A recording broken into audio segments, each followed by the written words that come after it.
Hey guys, welcome to episode 99 of The Green Life. Today I have a returning guest, Dr. Will Bulsiewicz. I am so excited to talk to Dr. B because he's been really working hard at creating amazing shifts in the world for the knowledge that we're sharing about well-being and especially about the microbiome. As you know, when Dr. B came on the show last year, we were talking about the Fibre cookbook, which was his latest. And I am so excited to say that he's been working really hard at two big projects, one being Zoe, which is a targeted nutrition platform that is being started by Dr. Tim Spector and his colleagues. And Dr. B is the US medical director for this. And he has really shared some light about what Zoe does. And so the episode is awesome. You can learn more about Zoe, which is actually only available at the moment in the US and UK.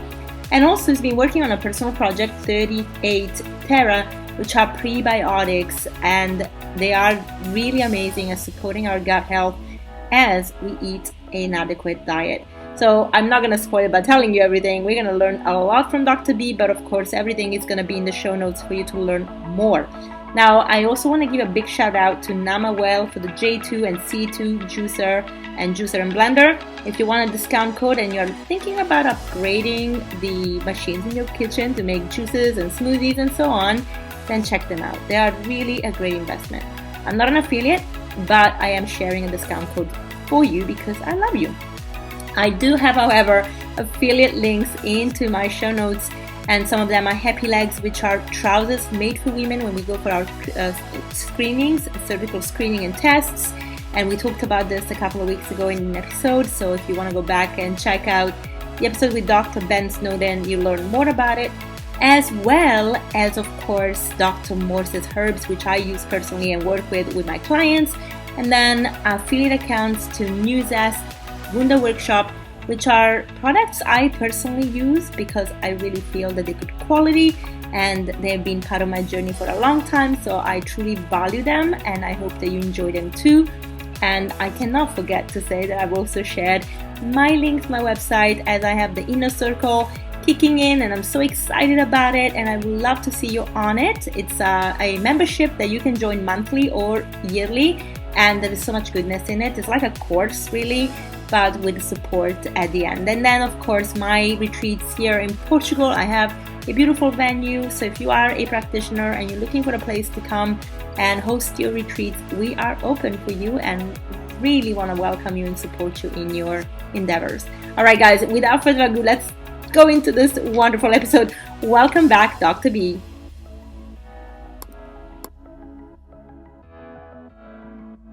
Hi, Dr. B. Welcome back on The Green Life. How are you today? I'm great, Chantel. Thank you for having me back. It's great to be here. Anytime. I'm so excited.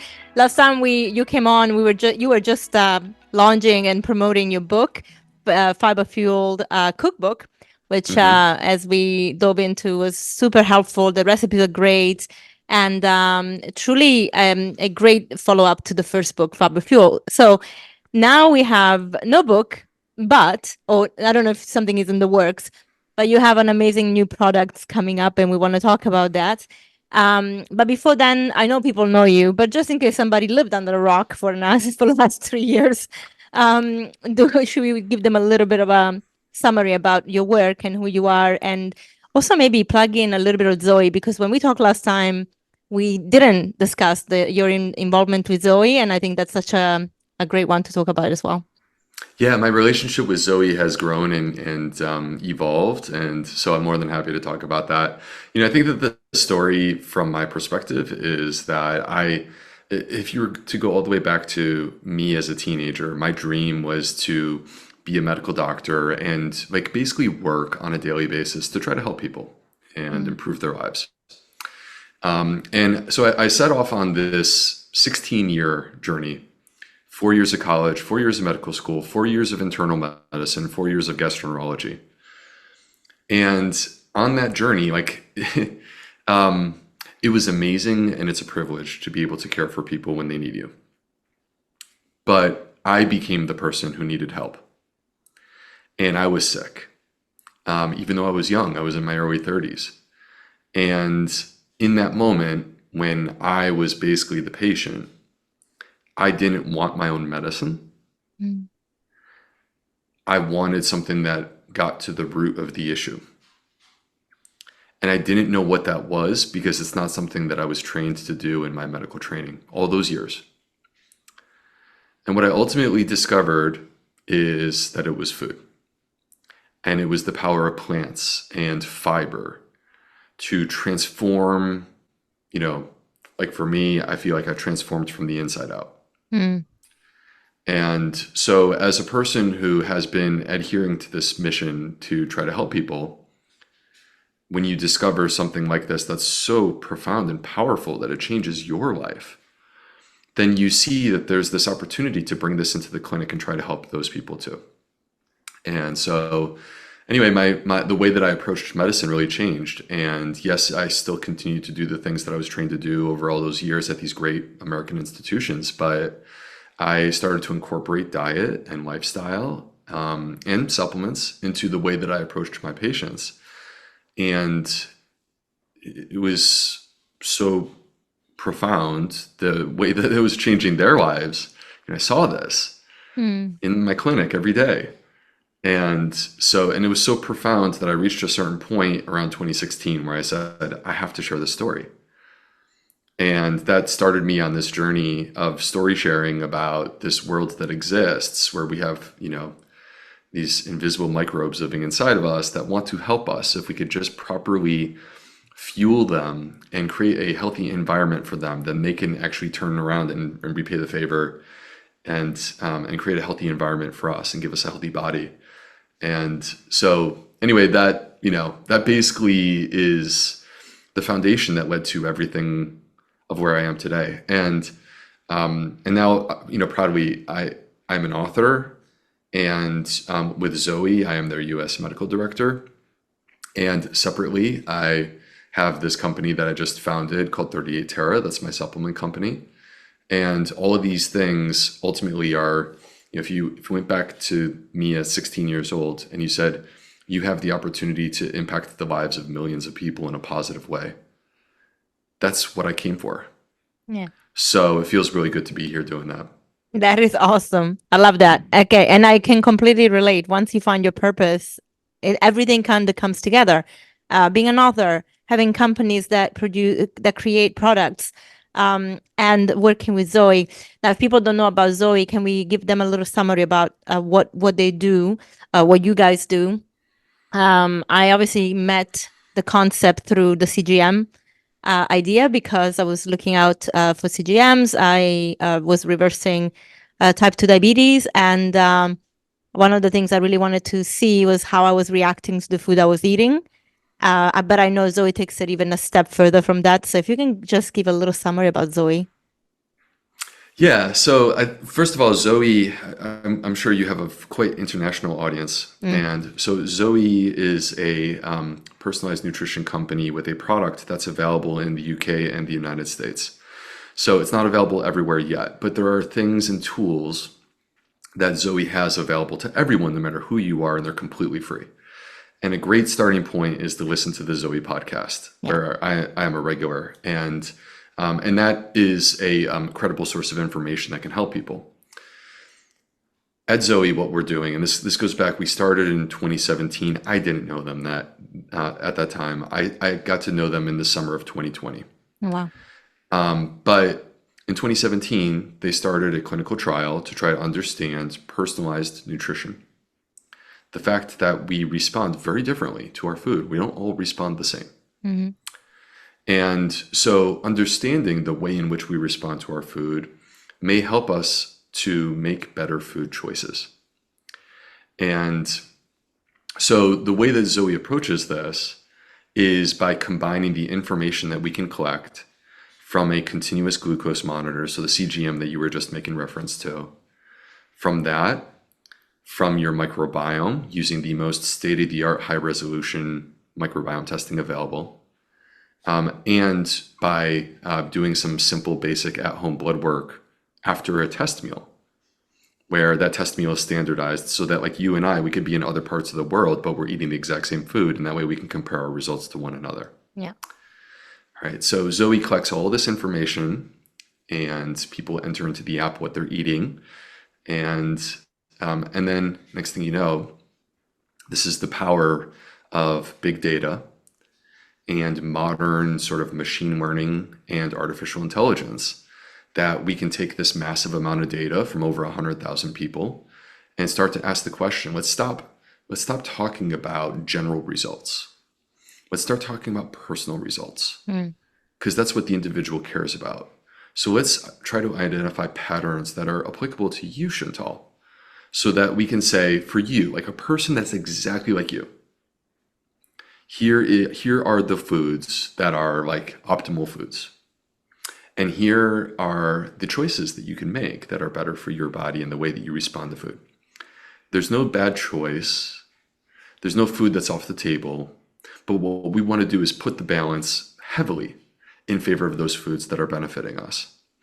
So Zoe is a program that helps us to accomplish this. And one of the things, by the way, I feel compelled to mention is I'm very proud of the way in which we have, as a company, have gone about our business in terms of proving what we have, and not just marketing. So, I mean, obviously marketing has to exist, but we have gone out of our way and we've spent a tremendous amount of effort and money to basically show, like, transparently, this is what happens. So we have a new clinical trial. It's a randomized controlled trial comparing Zoe, a personalized nutrition program, to the US dietary guidelines. And in this study, and by the way, this should be published in the next few weeks. I'm not, I think, allowed to say where it will be published, but suffice it to say that it's arguably the best medical journal on the planet. In this study, basically what we showed is that people who followed this personalized nutrition program, they improve their blood lipids, specifically their triglycerides. They lose more weight. They actually lose more visceral fat because their waist circumference gets thinner. They feel better. They have better mood. They have more energy. They sleep better.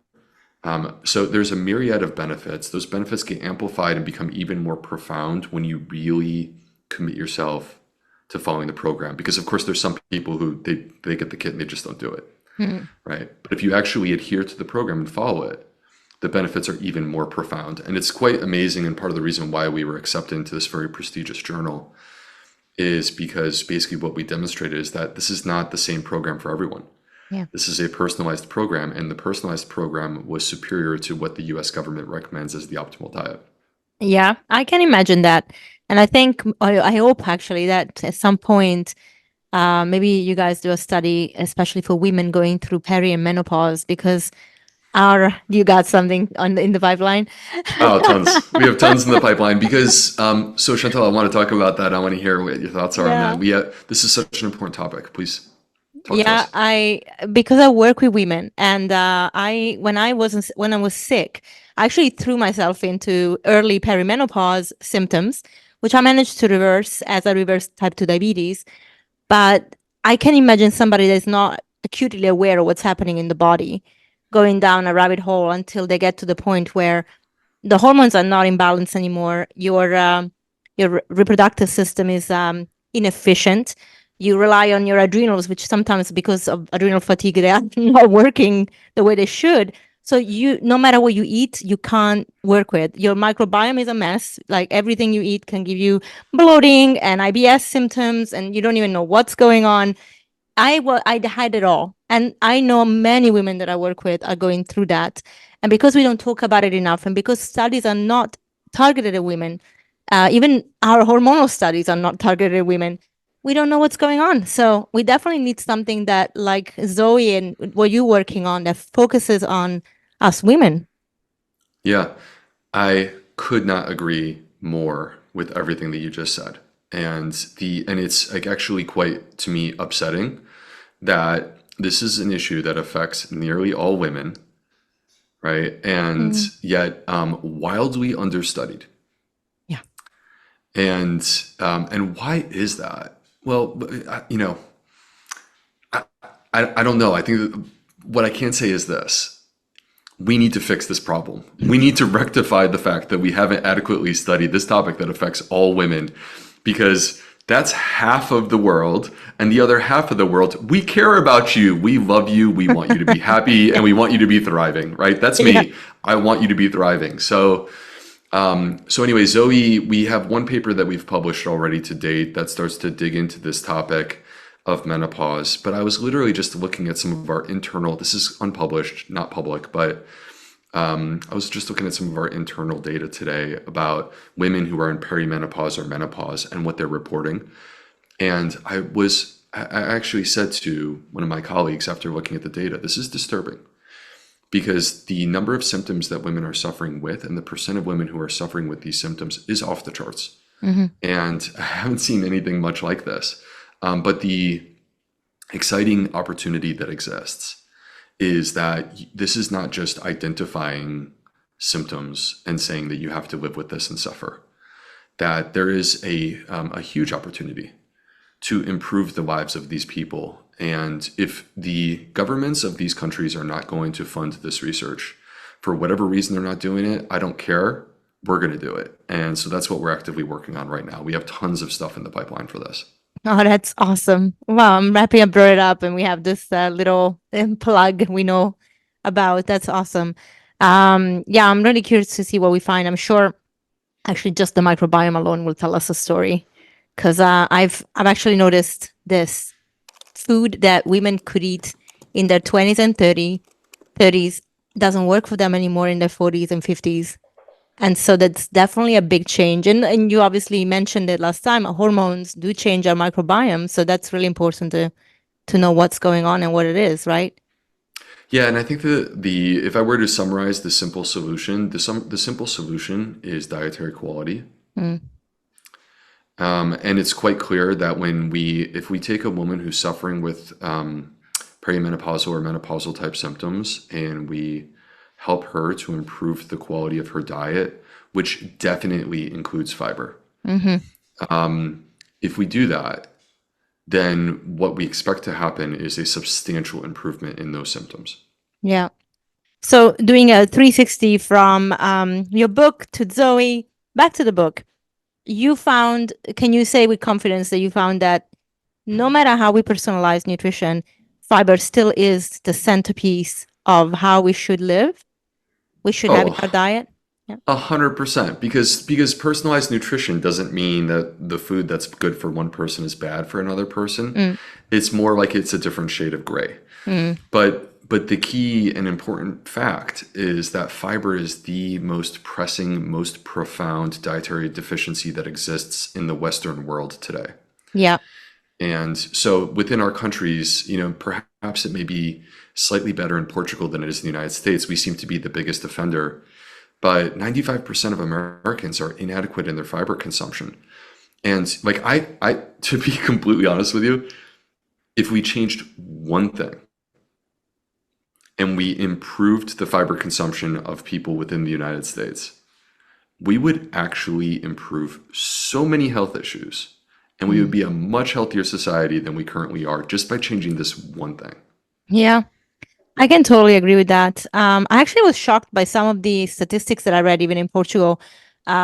People here, the good thing is that we'll have a soup at every meal before the actual main meal. They have some sort of salad, it's a bit boring, but some sort of leaves and carrots and tomatoes, onions.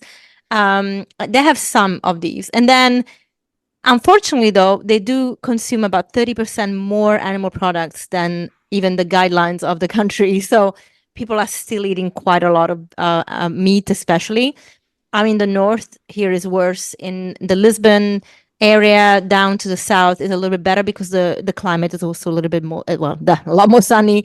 And so they tend to eat more fish instead of meat, and it's more veggies and fruit. So the climate makes a big difference. But definitely overall, everybody should plug in a little bit more fiber.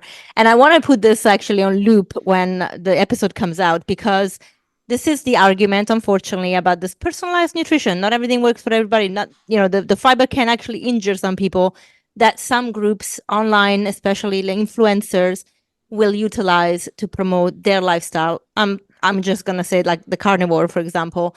And although I do understand that there are some people whose microbiome is so bad, or they have other ailments that they have to really get to the root cause of, they might not digest food very well. And so when they have fiber rich food, they have trouble. But like you said last time, there is a way to train our gut to make sure that we can digest fiber. Can you just maybe summarize that part again?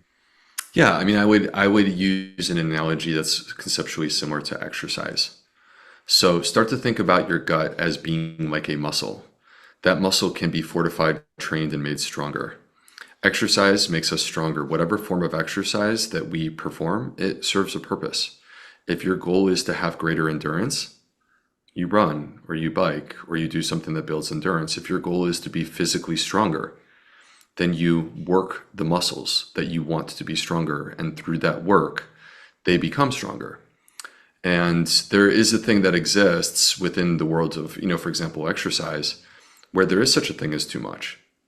It's more than what your body can handle, and that can be harmful. So even things that are very, very good for us, there's always such a thing as too much. And finding the right amount is what you need to do. And when you're physically fit, you can do more. When you're not physically fit, when your body is broken down and beat up, then you have to start with less, and you have to build up towards that. And so with fiber, your gut is a muscle. It can be trained. It can be made stronger. Fiber is exercise for your gut. Fiber makes your gut stronger. Fiber is the classic prebiotic nutrient because your body lacks the enzymes to break down and digest fiber. So 100% of fiber that's in your diet will come into contact with your gut microbes. 100%. Yeah. And when it does, they go to work and they unpack it and they transform it into short chain fatty acids. And so now, what are the capabilities of your gut? This is where personalization comes in. Because we're not all the same. We shouldn't all be consuming the same amount of fiber, nor the exact same diet. But we should be consuming fiber because fiber is much like exercise for our gut. Would you be healthier if you, for example, had pain in your knee and laid on the couch and never got up? No. The answer is no, right? Because the problem is that then what you have just done to try to address the pain in your knee is going to have complete and total body systemic effects, right? And as now your knee may not feel pain, but the rest of your body starts to wear down until it gets to a point that those other parts start to feel pain too.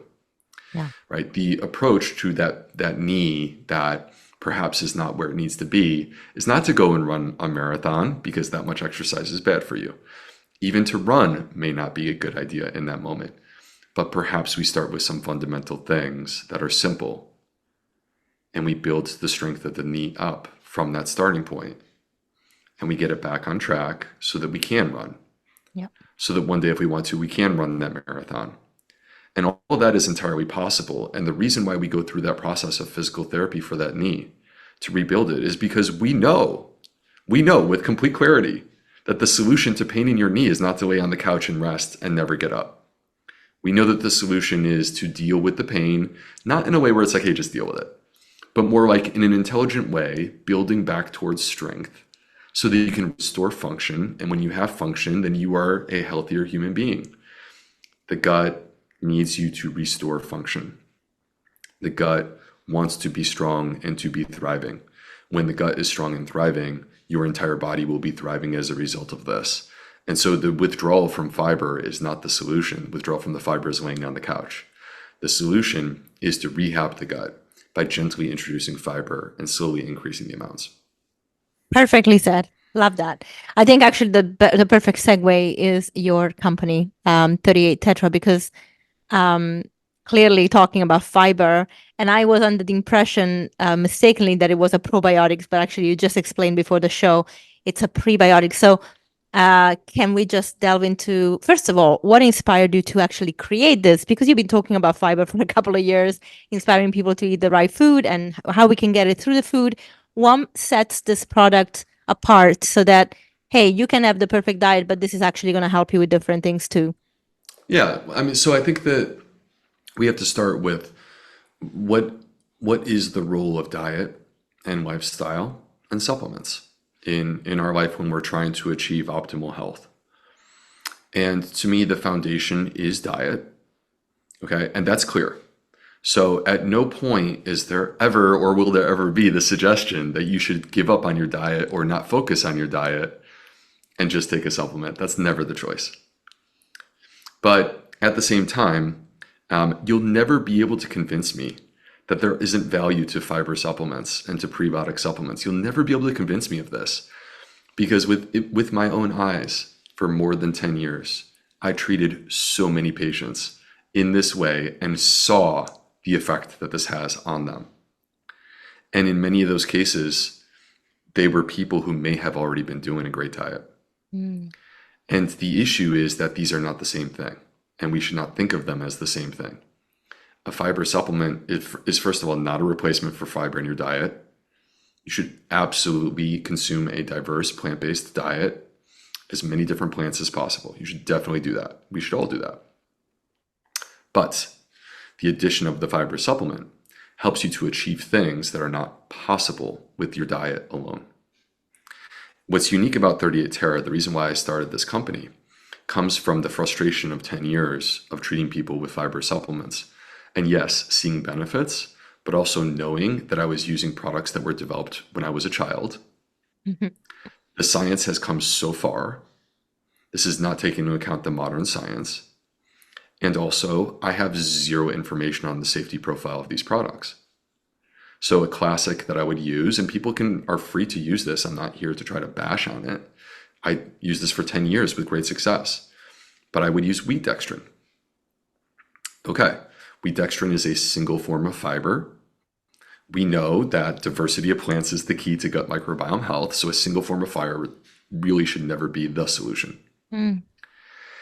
And wheat dextrin is derived from wheat.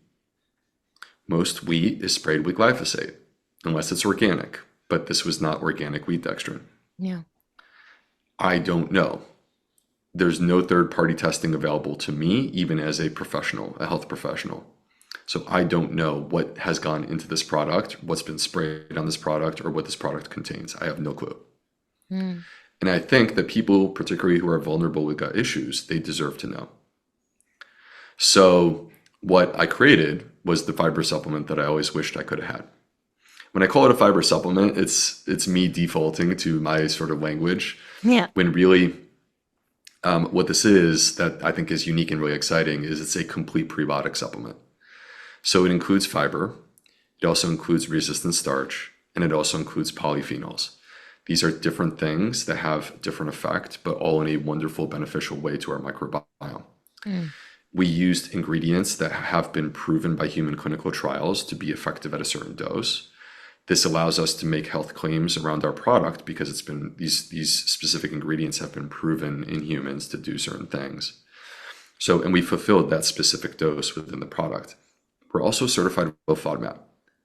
So, and this is like, to me, one of the important things that I wanted to do, because I know that people who have gut issues, they feel better when they are in lower FODMAP levels. Yeah.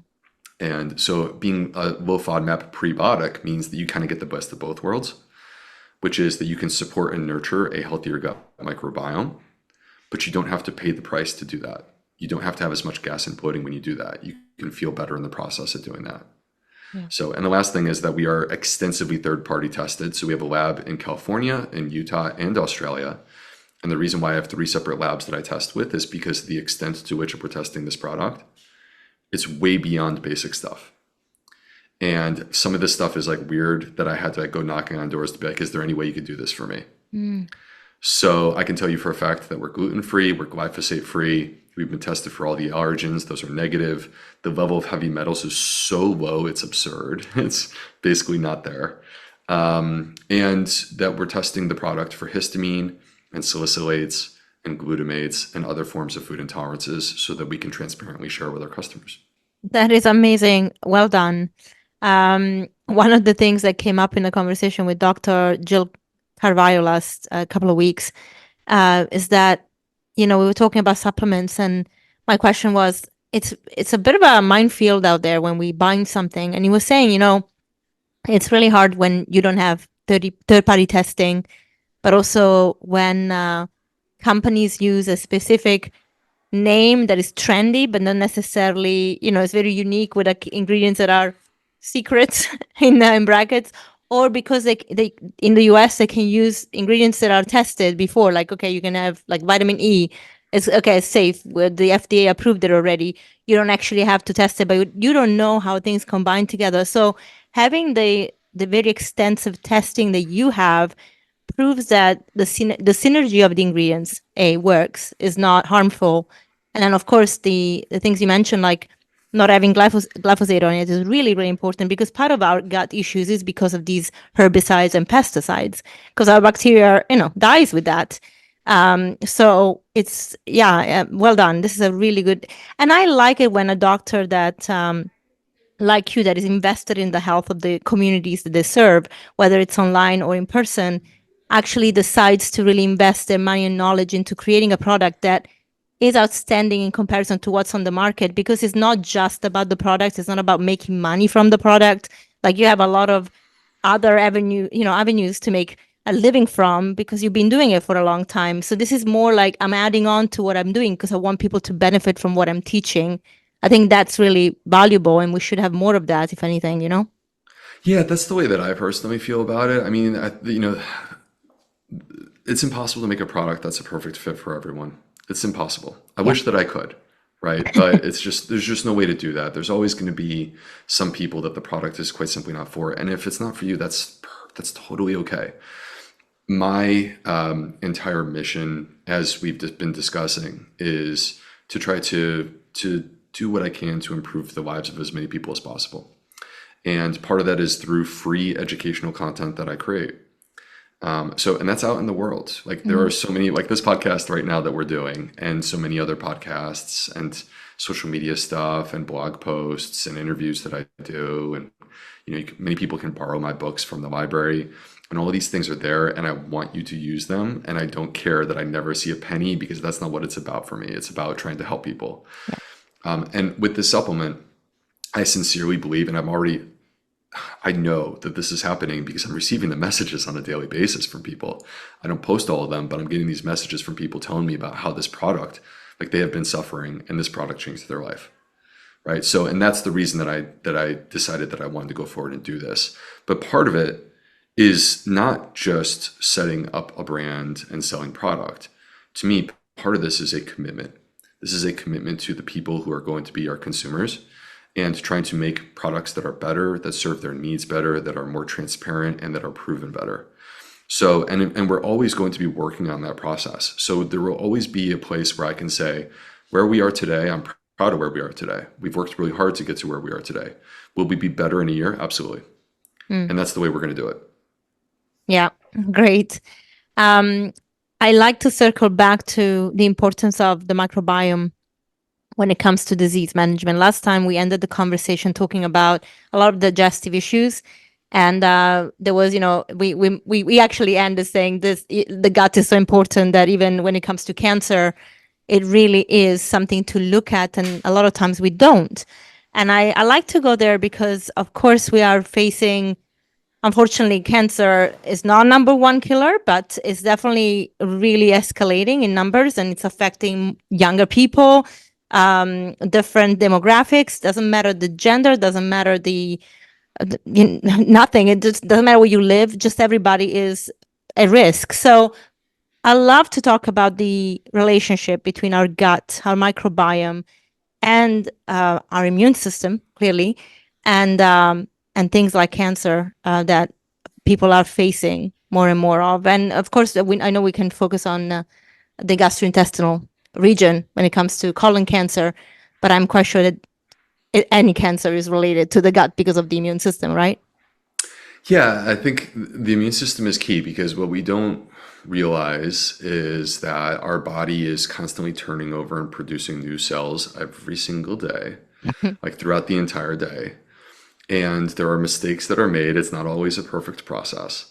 And that can lead to cells that potentially could be threatening to us. And this is a very routine thing. And the body has protective mechanisms in place, built in, that are designed to identify those cells and remove them. And that way we protect ourselves. But if the body fails to identify and remove that cell, and it continues to multiply and to grow, this, on a simplistic level, is the genesis of cancer. This is how we basically develop what is initially microscopic and like impossible for a person to see at first. And it grows from something that's microscopic in the same way that, for example, when a baby is conceived, it starts microscopic and then it grows into this beautiful, wonderful human being. But in this case, it's a tumor, and that tumor starts off microscopic and grows into something that becomes eventually visible. And so our immune system is the key along that entire path. Increasingly, Chantal, there's evidence that treatment for cancer should involve the immune system. And we call this immunotherapy. And what's unique and different about immunotherapy is that you're not necessarily trying to directly attack the cancer cell itself. What you're trying to do is to basically touch up with the immune system and help the immune system to take care of the cancer cell or the tumor. And the area where this is most heavily done right now, and I think I'm seeing clinical trials being done with a number of different forms of cancer. The area where it's like the research is most advanced is with melanoma. And it's quite fascinating because they've been routinely using this immunotherapy for many years.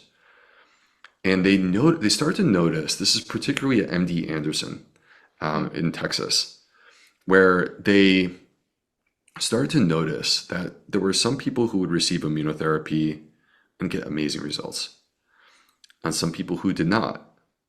And when they actually looked at the data, there was this association with antibiotics, that people who had received antibiotics prior to immunotherapy did not receive that therapy as well and were less likely to have beneficial health outcomes from the therapy in terms of treating their melanoma. Now, there's arguments that could be made. This could be observational type data. It could be that the person who's getting the antibiotics is just sicker, and that's why they're getting the antibiotics. But as they started to unpack this and look further into the details, they actually used antibiotics in a trial to see what the effect was, and it became quite clear that the antibiotics were having a negative effect. So then what they looked at was, what happens if we give a fecal transplant and restore the microbiome prior to immunotherapy for melanoma? And in a small study, they showed that they could actually save people's lives, people who were failing therapy, save their lives by giving a fecal transplant prior to immunotherapy. And then the third part is they looked at Fibre. And Fibre,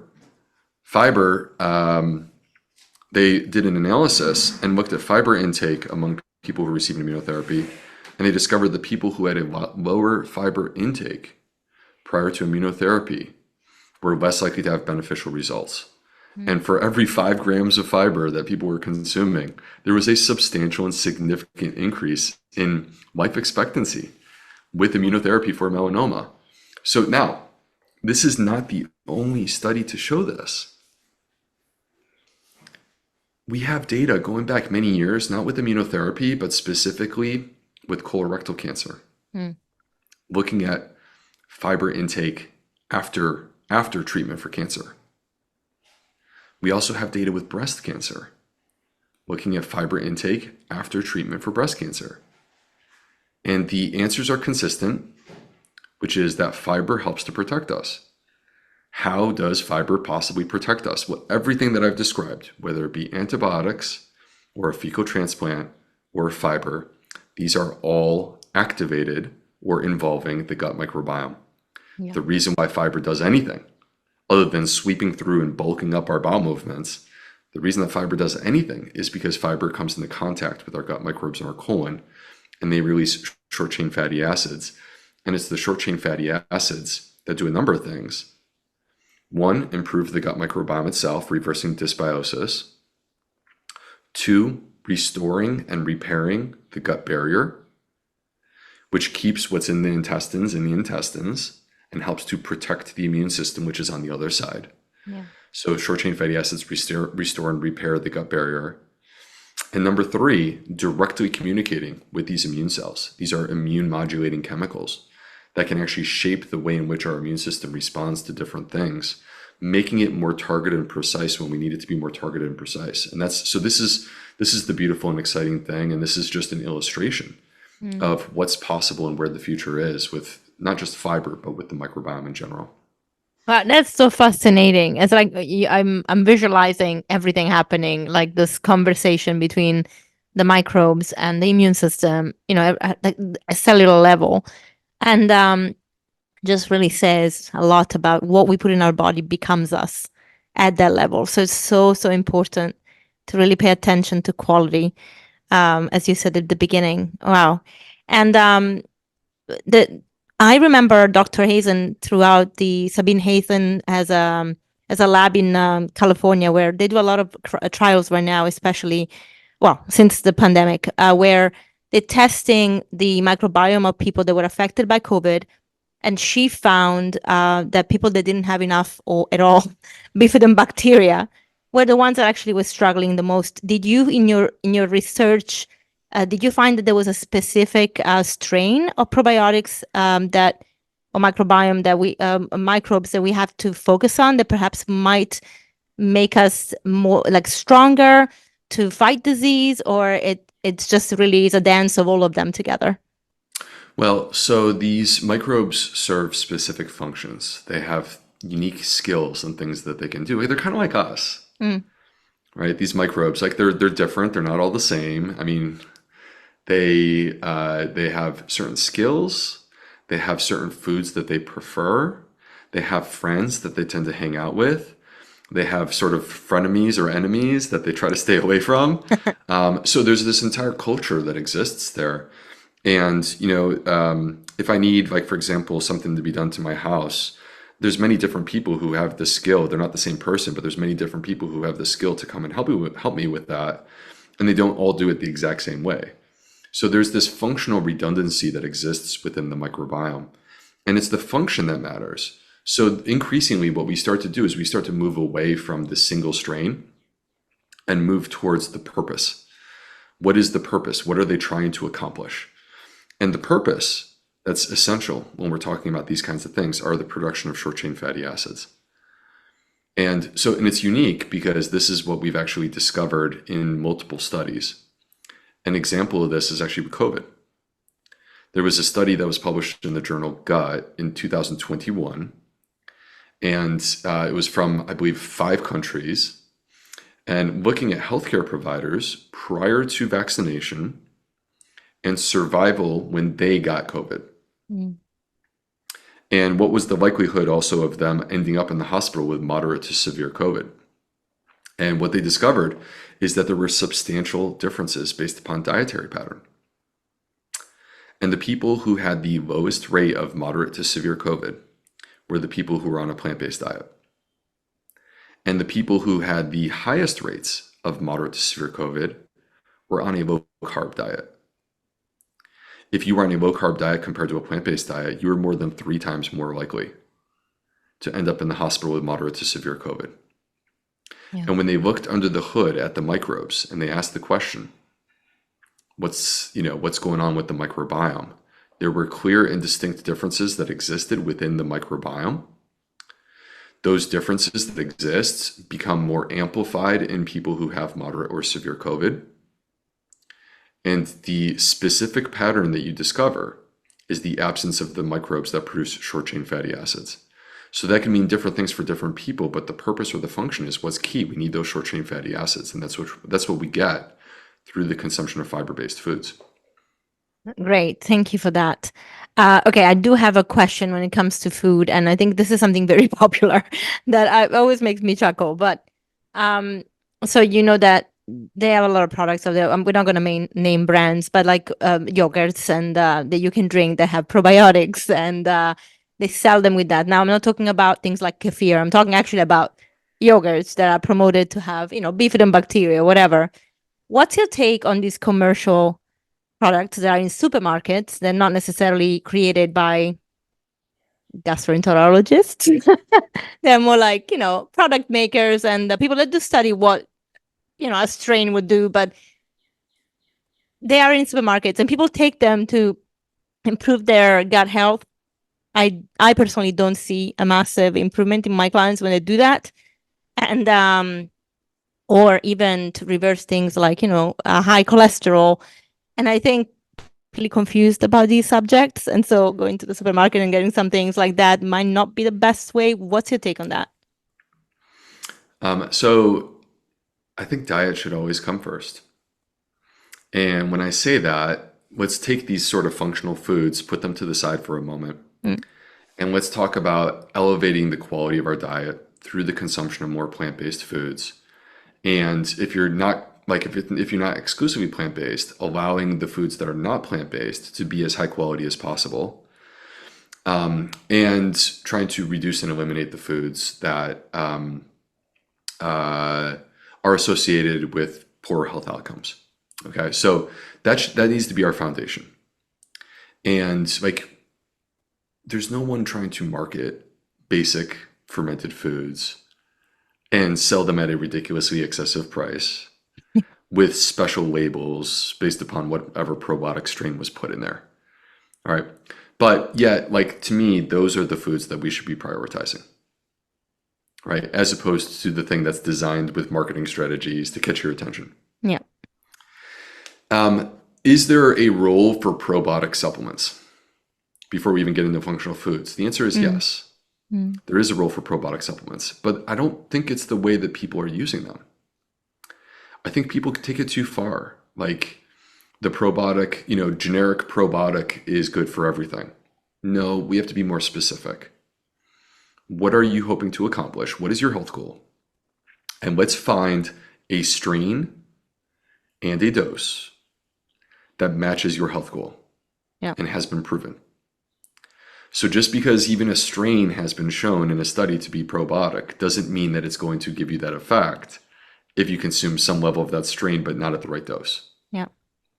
So what we're starting to see here is the blurring of the lines between what were traditionally supplements and what is our food. And in essence, the food manufacturer says, look, on their side, I'm quite sure I know where their head is at, which is that people want these products.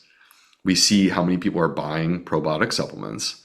Why don't we take advantage of that and add that to our product, market it even more profoundly, and frankly, it doesn't cost us that much more. And then we can probably raise our cost and have even bigger profit margins. Yeah. Right? And the problem with this is that what is the strain? Is it the dose that's required for the effect? What is the specific effect? It's not just a generic thing. What is the specific effect? And lastly, what is the effect of embedding that strain in that specific food? Because to serve a probiotic in a capsule is a very different thing than to serve a probiotic in yogurt, particularly if that yogurt includes things like dietary emulsifiers. Yeah. So to me, I think I would, do I consume ultra processed foods? Of course I do. We all do. You're lying if you say you don't, I think. But is it something that I want to just kind of be a free-for-all? No. I'm trying to minimize to the greatest extent that I can. I'm trying to get real food as whenever possible. I'm trying to prioritize fruits, vegetables, whole grain, seeds, nuts, and legumes as the foundation. And take that as far as I can take that. And for me, I've been at this for many years. I've been able to take that very far. But I also fully recognize that there are many people at different places in their journey. So this is not a black or white thing. This is not a plant-based or not, vegan or not vegan thing. It's not like that. I welcome and embrace everyone, but what I want to do is help you to elevate the quality of your diet, and you can do that with more plants.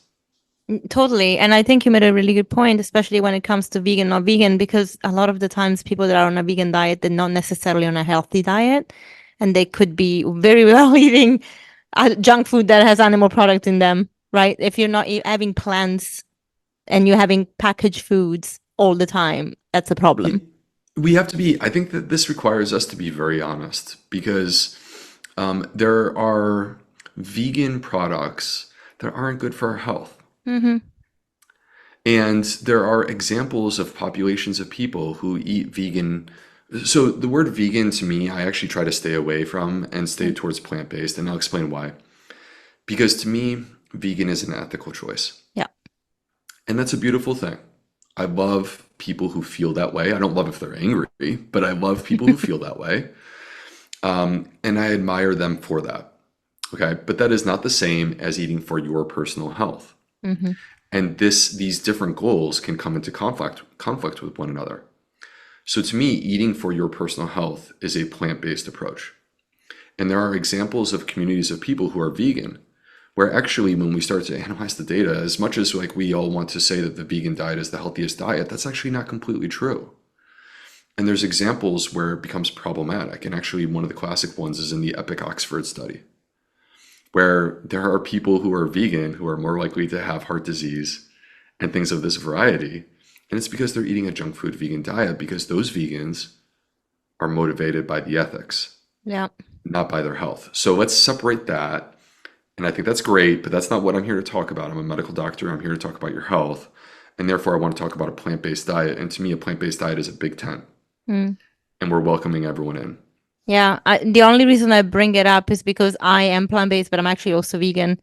And I am always arguing for the whole food plant-based vegan diet rather than just a vegan, because I gave myself type 2 diabetes on a vegan diet. And I'm like, you can do it so wrong.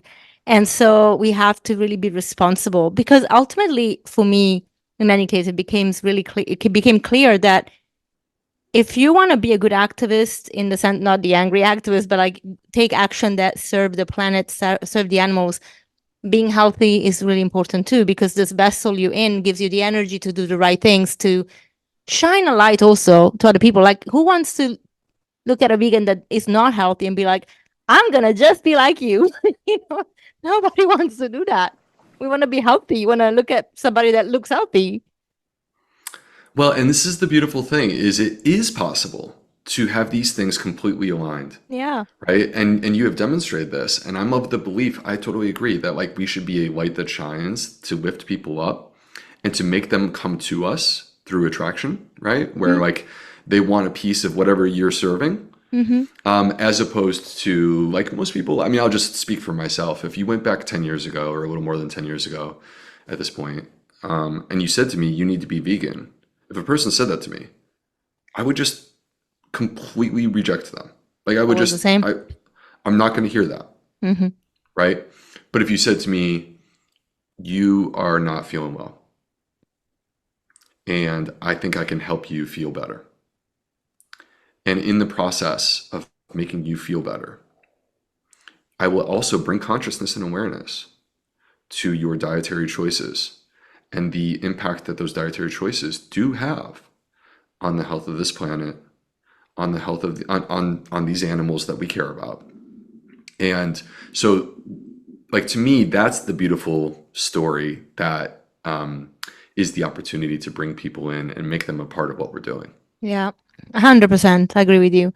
I know we're running out of time, so I'm really mindful of that. But I do have a question. A lot of my followers and a lot of the audience, there is a big raw community that is out there that follows, you know, how to stay healthy, and especially on a high raw diet, which I actually do because I prefer it. I love it. But there's a lot of talk about obviously juicing. Now, when you're juicing, obviously you're removing the fiber, well, mostly the soluble fiber, the insoluble fiber. But how do you feel? There are people that are really coming back saying, I feel amazing. I've been juicing for a month. Some people juice for 100 days. I mean, kudos to them. But I wonder, what's your thought on juicing as a standard, whether you're adding one juice per day in your normal routine or actually juicing fully for a period of time, and also extended period of times.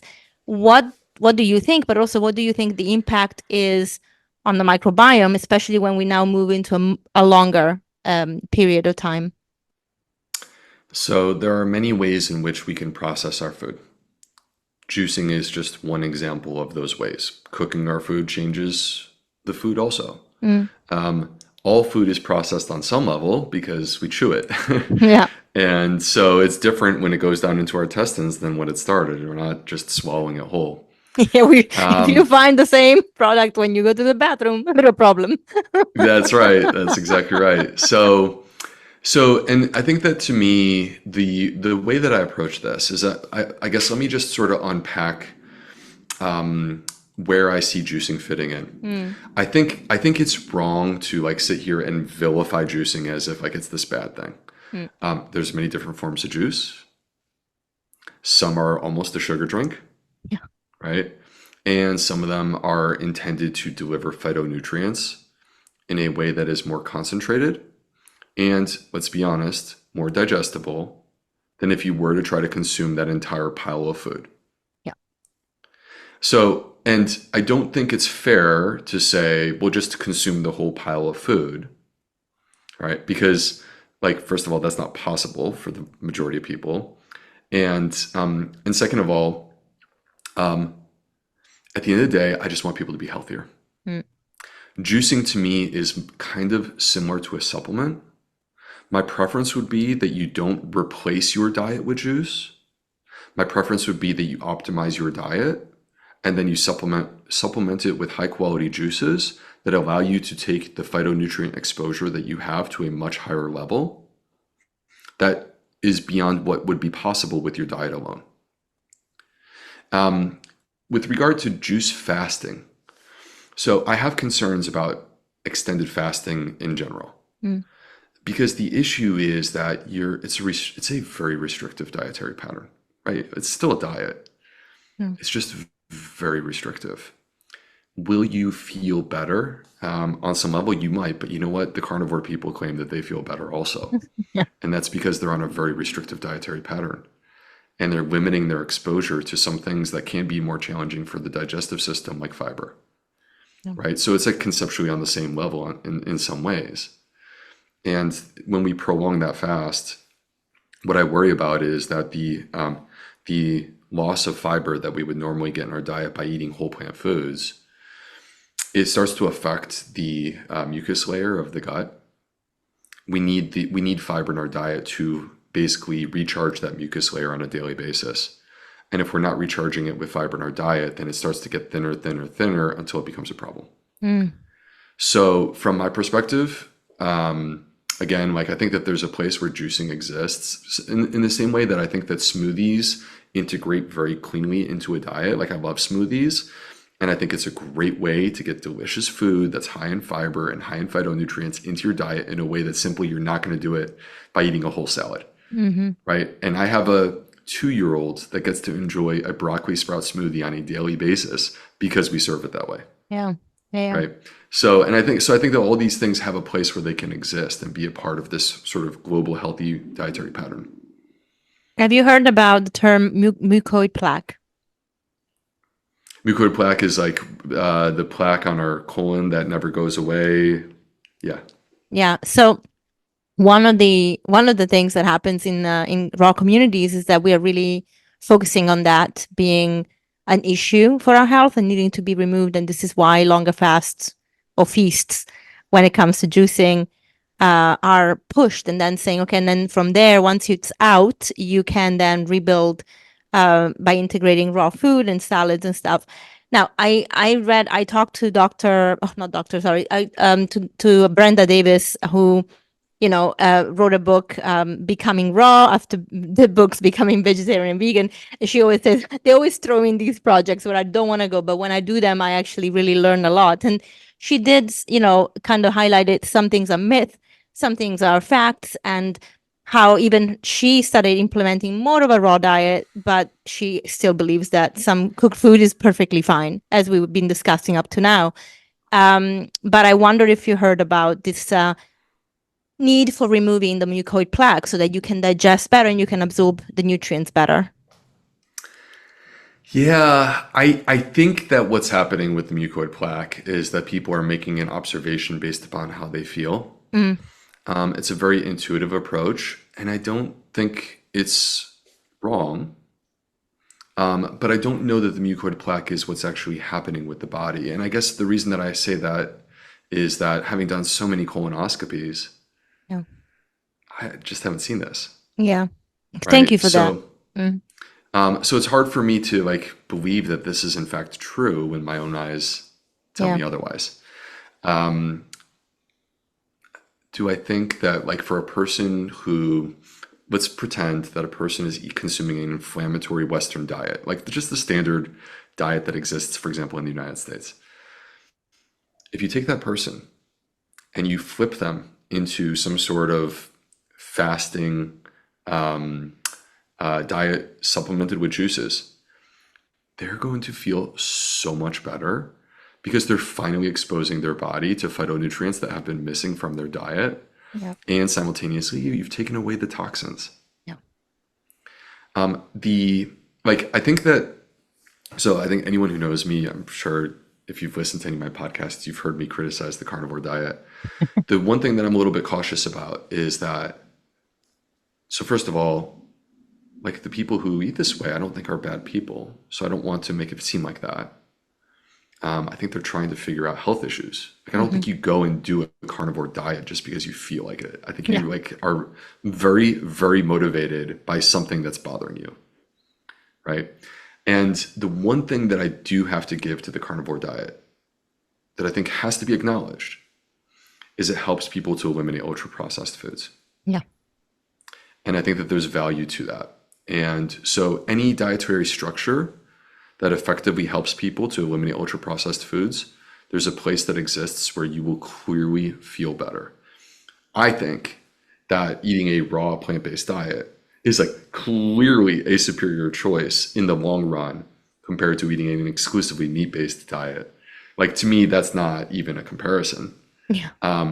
But I also think that there's many forms of a plant-based diet and people need to find what works for them. Yeah, brilliant. Okay, last one. We last time we ended with you having sharing what you eat in a day, and we obviously use your book as some of your favorite recipes.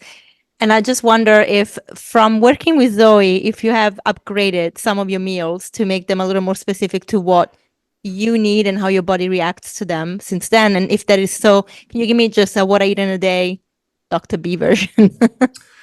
Well, my week, so let me be the first to admit, I think that like consistency and having patterns is a really good thing. We see this repeatedly.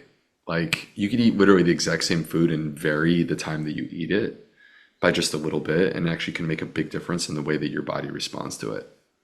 So one of the things that I'm trying to do is be a little more consistent about it. The other thing, so like an example of this is that I'm really trying hard to not eat after 8 p.m. Yeah. So even when I'm kind of hungry at 9:30 at night and I want a snack, I'm trying really hard not to do that. Actually, in that situation, I found that 38 TERA, my prebiotic supplement, is actually very helpful. Brilliant. Because it cuts sugar cravings and it gives you this nice sense of fullness. Your hunger sort of subsides so that you're not so like hangry. And so like to me, that's like one of the spots where that can be actually very helpful. So the other thing for me is that I think the evolution of my diet, like we're all evolving. And for me, I was in a place years ago of like, fiber is the king, and we need to stay away from fat. And now where I am is fiber is the king, and healthy fat can be the queen right with it, and they can coincide and rule the universe. So I think that like healthy fat, it's clear to me that good diets include healthy fat. You're going to have fat in your diet no matter what. And that you're not actually harming your diet by having healthy fat in there. And so for me, like a delicious avocado toast with my kids on the weekend, everyone is happy. The amount of fiber that's in there is off the charts. And the type of fat that's in there is really healthy and good for us. So to me, that's a massive win. Yeah. And in terms of your main meals, still looking at your delicious recipes, right? Still like different grains, pulses, different veggies. And I'm guessing you do consume some animal products, right? So no animal products. I'm not. Okay. I don't consume animal products. I do consume some, I think this can be debatable in the vegan community. I do consume some shellfish that don't have a central nervous system. So I actually consider that to be aligned with my ethical views. Okay. But at the same time, to me, my choices, like the orientation started with my health. And that's the way that it stays. And I also, when it comes to the way that I present information publicly, I think it's important to be as inclusive as possible, because I feel like we've been slicing and dicing diets into like, you're in this camp. Yeah. Yeah. And you can't be any other camp. And I think that's actually problematic. Like, it's much better when we're all just supporting one another together. So anyway, classically lunch, salads, sometimes soups, stews, chili. One of the things that I'll do, I'll just give a quick example. Sometimes I'm busy, right? Yeah. Like, I don't have time to cook the recipes in my books. Let's just keep it real. So what might I do? In the United States, we have this company called Amy's that makes pretty good soups. And they have a plant-based chili. So depending on how much time I have, it's a black bean chili. I'll grab a can of Amy's, and I'll either crack open another can of beans. By the way, like, my body is obviously very adapted to beans at this point.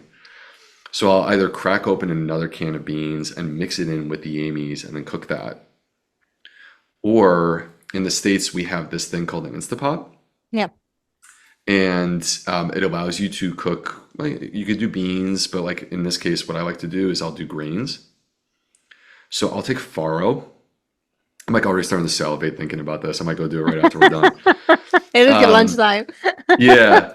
So I'll take farro, which I'm a big farro fan because I love like it has the right texture and like the gumminess of it, and the flavor is nice.